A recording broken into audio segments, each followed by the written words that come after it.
2024 সালে তোমরা যারা মাধ্যমিক দিতে চলেছো তাদের ব্যাকরণ পোর্শনের সিলেবাস এখন মোটামুটি তোমাদের শেষ হয়ে গেছে। এখন তোমাদের রিভিশনের পর্ব চলার কথা। তা সেই রিভিশনের জন্য এই ধরনের ছোট প্রশ্নগুলোই কিন্তু তোমাদের প্র্যাকটিস করতে হবে। তা দেখো, আজকের এই পর্বে যে প্রশ্নগুলো দিয়েছি, 1 নম্বরে রয়েছে সমাস শব্দটির প্রকৃতি প্রত্যয় নির্ণয় করতে বলা হচ্ছে। সম পূর্বক অস ধাতু যুক্ত অ অর্থাৎ ঘং। সন্ধি নির্ণয় করতে বললে সমাস শব্দটির কি হবে না সম যুক্ত আস। আর সমাস শব্দটিরই সমাস নির্ণয় করতে দিলে হবে ব্যাসবাক্য হবে এক হওয়া। এক শব্দটি এসছে সম শব্দের অর্থস্বরূপ, আর আস শব্দের অর্থ হচ্ছে হওয়া। তাই এটা মূলত বলা চলে একটা বহুব্রীহি সমাসেরই দৃষ্টান্ত। আচ্ছা, তাহলে আমাদের প্রকৃতি প্রত্যয় সন্ধি এগুলো কিন্তু দশম শ্রেণীর সিলেবাসের মধ্যে নেই, কিন্তু সমাস চ্যাপ্টারটা রয়েছে। সমাস শব্দটির থেকে যদি ব্যুৎপত্তি বা প্রকৃতি প্রত্যয় নির্ণয় করতে দেয় বা সন্ধি বিচ্ছেদ করতে দেয়, সেক্ষেত্রে কিন্তু আমাদের এইগুলো জেনে রাখা দরকার। 2 দাগে দেখো, তোমার ভাষাহীন ক্রন্দনে রেখাঙ্কিত পদটির ব্যাসবাক্য সহ সমাস নির্ণয় করো। তাহলে ভাষাহীন পদটির ব্যাসবাক্য কী হবে? ভাষা দ্বারাহীন, এবং এটি হয়েছে করণ তৎপুরুষ সমাস। 3 দাগে দেখো, তোরা সব জয়ধ্বনি কর। বাক্যটিকে ভাববাচ্যে রূপান্তরিত করতে হবে। তোদের সব জয়ধ্বনি করা হোক। 4 দাগে, পিতলের পাত্র হইতে বাহির করিয়া, এই অংশটুকুনি দেয়া হয়েছে। এখানে পিতলের পাত্র এটি কোন শ্রেণীর সম্বন্ধ পদ? না, এটি হচ্ছে উপাদানবাচক বা উপাদান সম্বন্ধ হয়েছে। 5 দাগে, সংযোজক পদ থাকলেই বাক্যটি যৌগিক বাক্য হবে কি হবে না এটা জানতে চাওয়া হচ্ছে। হতেও পারে, না হতেও পারে। কেন বলো তো? একটি বাক্যের মধ্যে সংযোজক পদ ব্যবহার করা মানে যে সেটি যৌগিক বাক্য হবে তার কোনো মানে নেই, কিন্তু যৌগিক বাক্য নির্ণয় করতে গেলে সংযোজক পদ ব্যবহার করা হয়। এর আগের একটি পর্বে আমি তোমাদের উদাহরণ দিয়েছিলাম, দেখো,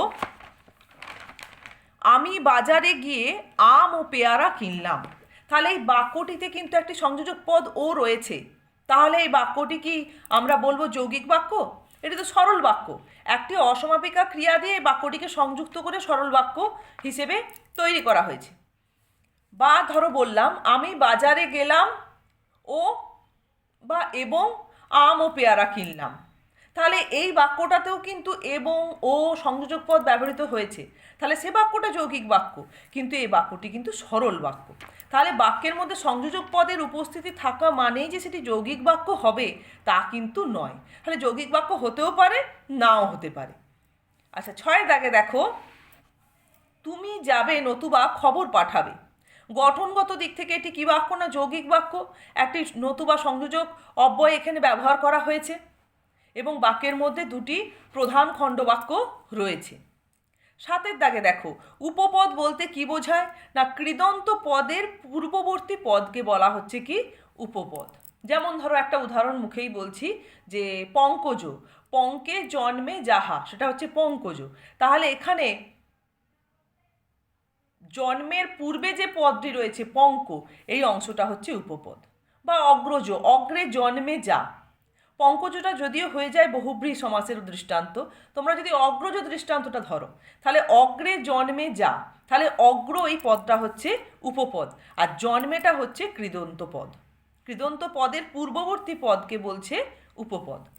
তারপরে 8 দাগ দেখো, ইংরেজিতে দক্ষ হলেও উনি ভূতের ভয়ে 37 নম্বর ঘরে। বাক্য নির্মাণের কোন শর্ত পূরণ করলে এটি বাক্য হতো না যোগ্যতা শর্ত পূরণ করলে। এর মধ্যে কোনো বাস্তব অর্থ প্রকাশ পাচ্ছে না। আচ্ছা, তারপরে 9 দাগে দেখো, তিনি যদিও ধনী তথাপি অহংকারী নন। সরল বাক্যে রূপান্তর করতে হবে। তিনি ধনী হলেও অহংকারী নন। 10 নম্বরে রয়েছে ব্যাসবাক্য সহ সমাস লেখো। মৌমাছি, পুরুষ সিংহ, এই 2টি শব্দের। মৌমাছির কি হবে না মৌ সঞ্চয়কারী মাছি, এটি হচ্ছে মধ্যপদলোপী কর্মধারয় সমাস। আর পুরুষ সিংহ হবে পুরুষ সিংহের ন্যায়, এটি উপমিত কর্মধারায়। যেহেতু এখানে উপমান আর উপমেয় 2টি পদ রয়েছে, এটি হচ্ছে উপমিত কর্মধারয় সমাস। ঠিক আছে, তাহলে এই ধরনের ছোট ছোট প্রশ্ন তোমরা প্র্যাকটিস করতে থাকো।